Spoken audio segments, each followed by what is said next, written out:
দিকে দিকে শাসক কোন দল, কোথাও সংঘর্ষের ঘটনা ঘটলো তো কোথাও বিক্ষোভ। আমি 5টা জেলার ছবি আপনাদের সামনে রাখবো।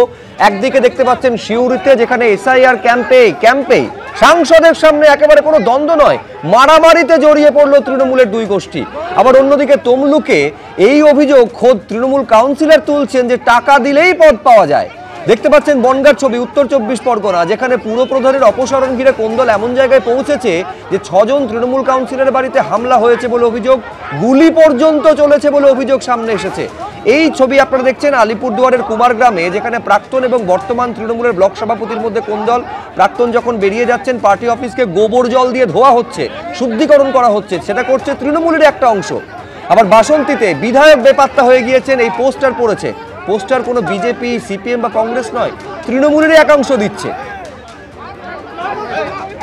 কিন্তু শুরুতে আসুন সিউড়ির ছবিটা দেখায়, যেখানে তৃণমূল বনাম তৃণমূল। সাংসদ শতাব্দী রায়ের সামনে একেবারে এসআইআর এর ক্যাম্প চলছিল, সেখানে কিভাবে দুই গোষ্ঠী মারামারিতে জড়িয়ে পড়লো দেখুন।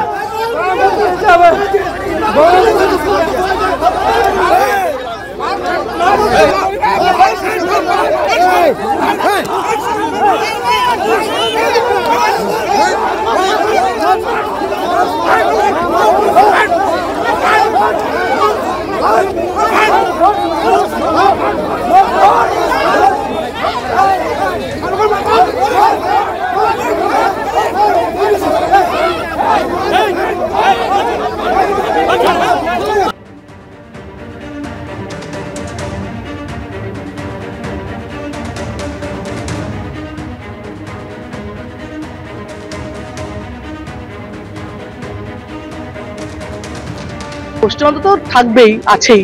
পশ্চিমবঙ্গের সঙ্গে এই লোকগুলো তো যুক্ত, যে লোকগুলোর নাম বললাম, যারা অন্য দলে। দেখা যাচ্ছে আপনারও কথা শুনছে না। না, আমার কথা আমি কোনো কথা শোনার চেষ্টাই করি না। আমি কোথায় না, আমি কোথায় চেষ্টা করি, আমি কথা শোনানোর কারণে জানার চেষ্টা করছিলাম কি হচ্ছে। অঞ্চল সভাপতির বিরুদ্ধে একাধিক অভিযোগ করছে, সেই অভিযোগগুলো প্রমাণ হোক, তাই না? অভিযোগে তো হয় না, অভিযোগ তো প্রমাণ করতে হবে। প্রত্যেকের নামে অভিযোগ করছে। লড়াই শুধু এলোমেলো করে দেওয়া, লুটে পুটে খাওয়ার লড়াই। যত যাবে দিন এগিয়ে আসবে, তত আপনাদের এই ঘটনা দিন দিন বাড়বে। আমরা ভারতীয় জনতা পার্টি গোল দেওয়ার জন্য জার্সি পরে মাঠে নেমে পড়েছি। এইবারে আপনারা ঠিক করুন কি কতগুলো গোল খাবেন। বীরভূমের মানুষ পরিত্রাণ চাইছে তৃণমূলের কাছ থেকে, বীরভূমের মানুষ মুক্তি চাইছে তৃণমূলের কাছ থেকে। মানুষ বলছে 26-এর নির্বাচন তৃণমূলের বিসর্জন। এইটা হচ্ছে সেই জেলা যেখানে অনুব্রত মণ্ডল এবং কাজল শেখের দ্বন্দ্ব নতুন কিছু নয়, ধারাবাহিকভাবে চলে আসছে, কোনো বদল হয় না। এটা হচ্ছে সেই জেলা যেখানে 11টা বিধানসভা কেন্দ্রের মধ্যে 10টাই হচ্ছে তৃণমূলের দখলে। সেই জেলা 2টো লোকসভা কেন্দ্রই তৃণমূলের দখলে। তারপরে অর্ণবদা এই ছবি, মুখ্যমন্ত্রী নিজে অনুব্রত মণ্ডলকে ডেকে বলেছিলেন যে কাজল শেখকে সঙ্গে নিয়ে চলতে হবে, তো কাজের কাজ কিছুই হয়নি দেখছি। না দেখুন, আমি প্রথমেই বলবো সেটা যে তৃণমূল কংগ্রেস একটা মাস পার্টি, সমস্ত রকম লোকজন তৃণমূলের সঙ্গে রয়েছে এবং তৃণমূল কংগ্রেস তৈরি হয়েছে কংগ্রেসই ঘরানায়, সুতরাং গোষ্ঠী থাকবে। এবং সেক্ষেত্রে এই ধরনের মানে গণ্ডগোল যদি তৈরিও হয় কোথাও, সেটা হয়তো সামনে চলে আসছে, তার কারণ স্ট্রাকচারটা রেজিমেন্টেড নয়, সমস্ত দলের মধ্যেই কিন্তু গোষ্ঠী থাকে এবং গোষ্ঠী দ্বন্দ্ব, মানে শীর্ষ নেতৃত্বের কোনো নিয়ন্ত্রণ নেই। মানে সাংসদ অসহায় হয়ে দাঁড়িয়ে আছে, কিছু করার নেই। সাংসদ একই সঙ্গে এই কথাও বললেন যে এর মধ্যে বাইরের উস্কানিও থাকতে পারে, এটাও কিন্তু উনি বলেছেন যে আমরা এটা জানতে হবে এখানে অন্য কোনো উস্কানি আছে কিনা, বাইরে থেকে আর কেউ চেষ্টা চালাচ্ছে কিনা, যে ভেতরে কোনো বাইরে থেকে উস্কানি, মানে বিরোধীরা এতটা শক্তিশালী, তারা তৃণমূলের অন্দরে এরকম ভাঙন ধরিয়ে দিতে পারছে। শক্তিশালী কে? ভারতবর্ষের 2টো লোকসভা কেন্দ্র হচ্ছে তৃণমূলের, সিংহভাগ বিধানসভা কেন্দ্র তৃণমূলের। ভারতবর্ষের সর্বাত্মক ক্ষমতাধর শক্তি যেটা, সেটা হচ্ছে বিজেপি। তাদের হাতে যে পরিমাণ মানে মানি পাওয়ার বলুন, মাসেল পাওয়ার বলুন, এজেন্সি পাওয়ার বলুন, সবই তাদের হাতে রয়েছে। সুতরাং তারা ঝাঁপিয়ে পড়ছে যখন বাংলা দখল করবো বলে, তখন তারা কোন কোন জায়গায় কোন কোন রকমের। আচ্ছা, আমি অর্ণবদা, আমি এইটা বুঝতে পারছি না যে একেবারে এজেন্সি রয়েছে, মানি পাওয়ার, মাসেল পাওয়ার, একেবারে বিজেপির যেটা নাম না করে বলতে চাইলেন সেটা হচ্ছে তাদের রয়েছে, তাতে এই ধরনের ঘটনা ঘটাতে পারছে। আমি বলছি এইখানে কখনো এইটা তো মনে হচ্ছে না, এইটা কখনো বলতে পারছেন না যে এই ক্ষমতাকে প্রয়োগ করে পালাবে তো ঘুরিয়ে দিতে পারবে।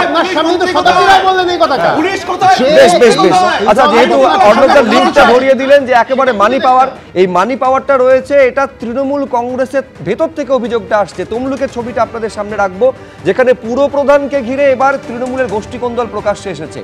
দলের নির্দেশে তমলুক পুরসভার চেয়ারম্যান পদ থেকে অপসারিত হয়েছেন দীপ্তেন্দ্র নারায়ণ রায় এবং ভাইস চেয়ারম্যান লীনা মাভৈ রায়। চেয়ারম্যান অপসারণ নিয়ে বিস্ফোরক অভিযোগ করছেন তৃণমূল কাউন্সিলর। অভিযোগটা কি, যে টাকার বিনিময়ে পদ পাওয়া যায়। তমলুকের 10 নম্বর ওয়ার্ডের তৃণমূল কাউন্সিলর পার্থসারথী মাইতি, আপনাদের মনে থাকবে এই কাউন্সিলর কান ধরে উঠবস করেছিলেন একটা সময়। তিনি বলছেন যে আইপ্যাক কলকাতায় রিপোর্ট দিচ্ছে, তাদের কথাই সব চলছে। দলের ফল খারাপ হলে দায়িত্ব নেবে তো, নাকি তখন নেতাদের দোষ দেবেন? টাকা নিয়ে পালাবেন না, রেজাল্ট খারাপ হলে আইপ্যাককে বেঁধে রাখুক তৃণমূল কর্মীরা, এই বলে পোস্ট করছেন। তারপরে তিনি লিখছেন যে রেজাল্ট খারাপ হলে গাছে বেঁধে পিটুন, অর্থাৎ পেটানোর দাওয়াই দিচ্ছেন একেবারে আইপ্যাকের যারা রয়েছেন তাদের, যদি রেজাল্ট খারাপ হয়। কি বলেছেন একবার দেখুন।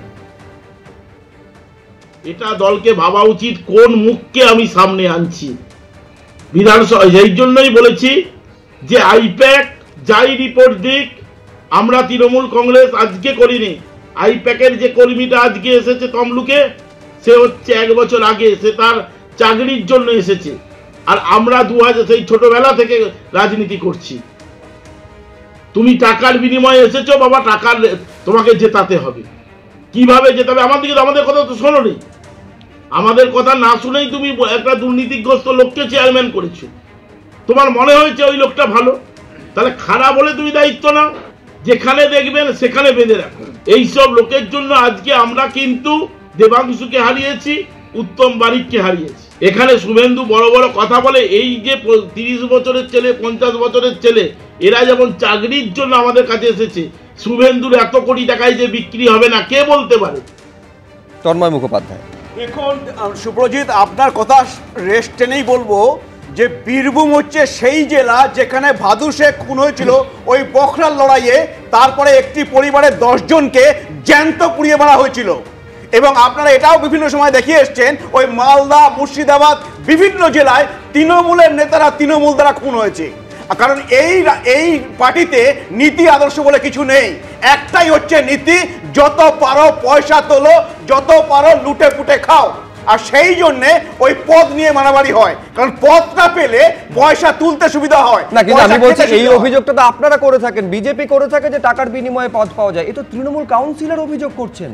দেখুন এই যে এটা প্রতিটা ক্ষেত্রে দেখুন, আপনি আজকে দেখুন বনগাঁয়, সেখানে দেখবেন সেই চেয়ারম্যান একজনকে সরিয়ে দেওয়া হয়েছে বলে তার লোকজনকে আরেকজন গ্রুপ এসে রাত্রিবেলা বন্দুক দেখাচ্ছে।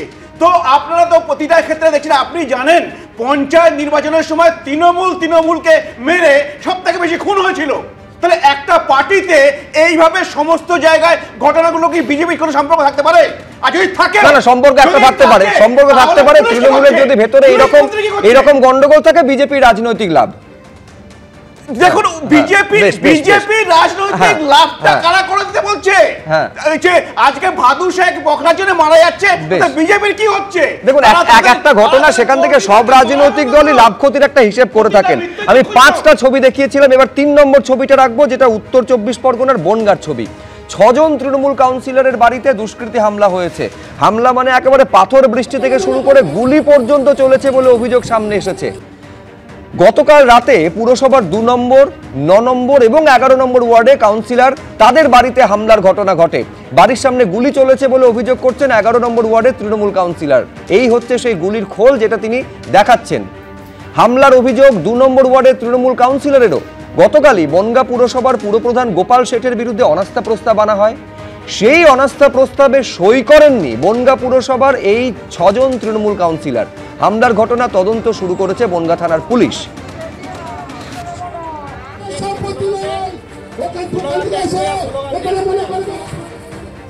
আমাদের যখন ডাকা হয় আমরা যাই 6 জন মহিলা কাউন্সিলর, সেখানে গিয়ে আমাদেরকে জোর করে হুইপ করা হয় যে যাতে আমরা সই করে দিই।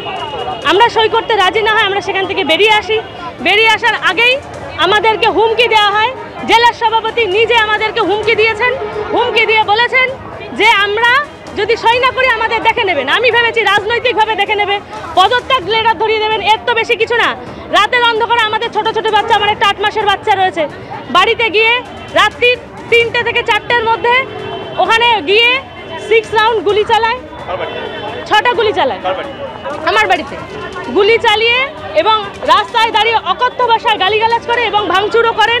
একবার বিজেপি একবার তৃণমূলে আসছে, তার তাদের বিরুদ্ধে বলতে চাই, এখনো খবর আছে বিজেপির শুভেন্দুর গড়ের ওখান থেকে জেলা পার্টি অফিসে ফোন আসে এবং বারবার প্রলোভন হয় যে এখান থেকে বিজেপি, যেটা গতবারও হয়েছিল, এখান থেকে কাউন্সিলর বিভিন্ন টাকার প্রলোভন দেখিয়ে বিজেপিতে নিয়ে যাওয়া, সেটা আবার করতে চাইছে তৃণমূলে ঢুকে, আবার সেটা করতে চাইছে।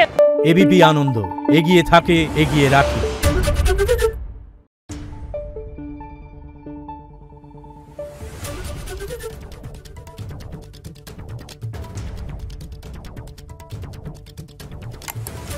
you